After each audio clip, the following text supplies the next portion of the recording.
Welcome. I'm Kinetic Symphony. I hunt down and report on weird and true mysterious stories, from glitches to the paranormal. Case file number 1553, written by Government Evening, 815, The Road to Nowhere. So, I go visit my friend who lives in a town about an hour away from me.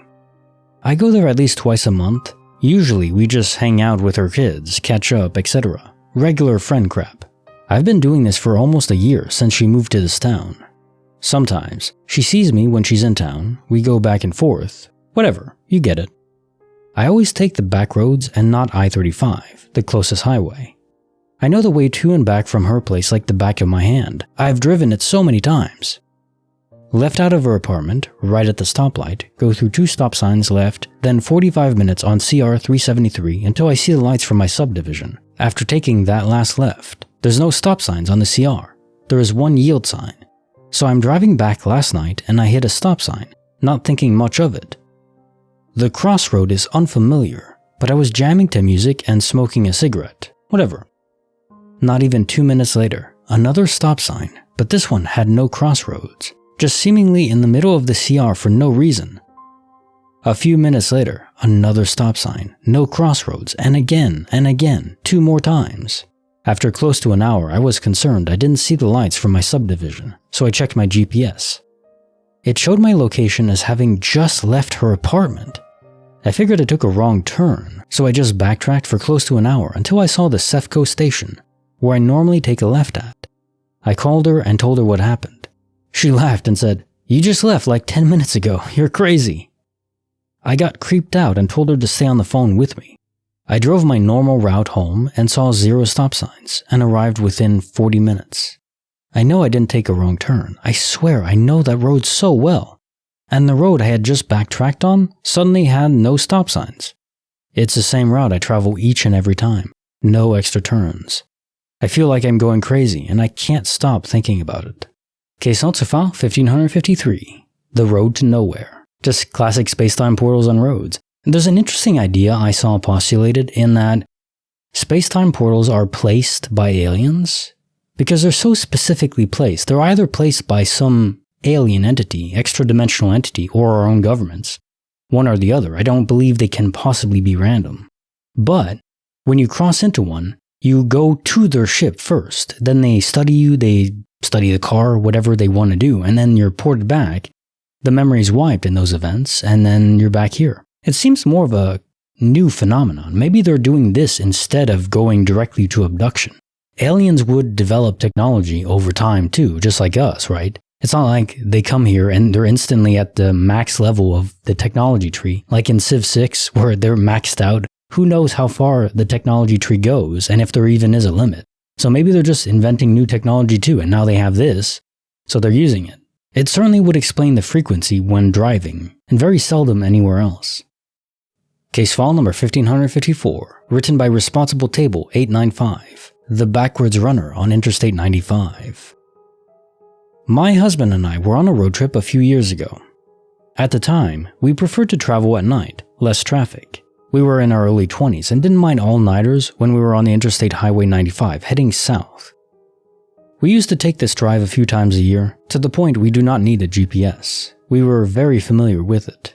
Anyways, it's the middle of the night in one of the Carolinas. We're not in a big city, so any light in the sky, streetlight, headlight, would be really noticeable. The interstate is fairly empty at this time, roughly 2 a.m. I noticed an overpass and bridge that I don't remember being there. I notice my husband notices it too, because he tilts his head and says, Before I can say that's new or I don't remember that, we notice a man is being illuminated by orange-looking lights, like a row of street lamps close together, while he's running. He has long curly hair and seems to be running at full speed. I mention the hair length because typically, if you're running with hair down, the hair trails behind you. Well, his hair was trailing behind him, but he was running backwards. Not like a backwards run, but like someone pressed a rewind button. His movements, his hair, everything. My husband and I would consider ourselves runners, and his form was what we noticed first. It looked like he ran forward, then someone rewinded it. As we drive under it, I turn around and don't see the bridge anymore, and my husband blurts out, "What the hell was that?" For the remainder of the drive, we tried to rationalize it, but it still freaks us both out. We call it a glitch, but it seemed more like a rewind. Where did the overpass and bridge come from? Where did it go? Where did the lights go? I will add that my husband is very geographically gifted and can remember places very well. A few days later, we are returning home, and you know what still isn't there? The bridge. Case also file 1554. The backwards runner on Interstate 95. So maybe a soul transfer process, causing a glitched out experience? But then the bridge anomaly indicates a multiverse crossover or multiverse site. It's a melding of different glitches coming together, but none fit on their own. And honestly, it's just creepy as hell. Something about backwards running of time, when you are still sane, and especially if you have a witness, you know what's going on is real. Phew, very creepy. And even describing the hair like that, this one sits deeper in me. Case file number 1555, written by Cleaches. The Mystery of the Christmas Stars. For Christmas, my partner gifted me 3 pairs of earrings all in one gift set, one of which was a pair of stars. We stayed at my mother-in-law's house for the holidays, so we were living out of bags and suitcases, and therefore I made sure I kept the earrings in their box on the bedside table so as to not lose them.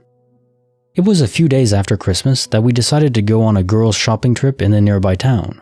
I chose to wear the star earrings I was gifted, but because I had already worn the other 2 sets, and they were already in my jewelry bag, this was the last set left in the original box. I put them on and left the empty box as a reminder to put all 3 sets back when we returned home. As we are leaving, my mother-in-law compliments my earrings and I jokingly do a pose to show them off. It's a few hours later and I'm in a store's changing room trying on clothes when I notice I'm only wearing 1 earring. I did not feel it fall out, but I checked the cubicle and retraced my steps around the store in hopes that it may have fallen out recently. My mother-in-law even acknowledges that one is missing once we reunite outside the store, so I know for sure I was wearing them before we left the house. I cut my losses and accept that it's likely it fell out hours ago and it would be impossible to find, so we continue about our day. I leave the lonely earring in as I didn't want to damage it in my purse, but I keep checking it's there every so often. When we return home, I'm sorting through the items I've purchased and going to put away things, when I see the earring box on the bedside table. It has 1 star earring in it, still hooked into the original card with the backing on it. I just froze, thinking I had lost my mind and only put 1 earring in this morning and misremembered, but grateful that I still had a complete set after all. I took the earring to the mirror to put it in, and there I see, I'm not wearing the other one, completely disappeared. I know it was there not even 5 minutes before, as I had looked in the car mirror just before I came into the house, but now it's gone. Somehow, I had left the house with 2 earrings in, came home with none, and found 1 still in packaging. Case also file 1555. The Mystery of the Christmas Stars. Honestly, this just feels like some entity is messing with you, a poltergeist of the Christmas cheer. It's like those Instagram reels where the pranks are very wholesome and they just make you doubt yourself. There's one guy who does pranks where, I think it's from an old show, they're very wholesome. They just kind of gaslight you, but then the revelation comes in. Where like, he sprays a taxidermy animal, puts it in a box, and then the animal comes to life. Or there's a slim package, and then he opens it on the table, and he pulls out a bowling ball or something that could never possibly have fit in there. Stuff like that. Very wholesome, good pranks. Nothing like the TikTok stuff where people go around like harassing others and harassing fast food workers. I hate those. It's now time for the quote of the day. You talk to God, you're religious. God talks to you, you're psychotic. Doris Egan. If God exists or the Creator appears before you, but no one else, would you tell anyone else? Because you would kind of seem crazy. Maybe you are, maybe you aren't. It's impossible even for yourself to know. Because reality is being processed by our own mind, our own brains. Now, I fully believe reality is objective. Some people think that everything's just going on in your mind and nothing's real. Well, reality is objective, or at least some form of it is. Maybe it's a simulation, but there is a real reality somewhere. Anyways, not to go too far down that tangent, in some version, but knowing it is very challenging and maybe impossible, at least from our position in the universe right now. If God really does exist and wants to talk to you, maybe there's no way to do it in a way that could be definitively certain for other people as well. So maybe that's why he doesn't, I don't know. Either way, if God talks to you, I mean, I don't think you'd be crazy. I'd be a mixed bag, I guess. I wouldn't know. But it would be interesting to hear. But yeah, a lot of people would just say you're crazy if that happens, so I don't know. Also, it depends on what God says. If God says, hey, good work, bake an apple pie, I don't think people would have too much problem with that. If he says, if he appears and says, start World War III, maybe people would have a problem with that one. So it depends on what he says too. Yeah. Like the video, subscribe, hit the bell, bake an apple pie. Kinetic Symphony signing off.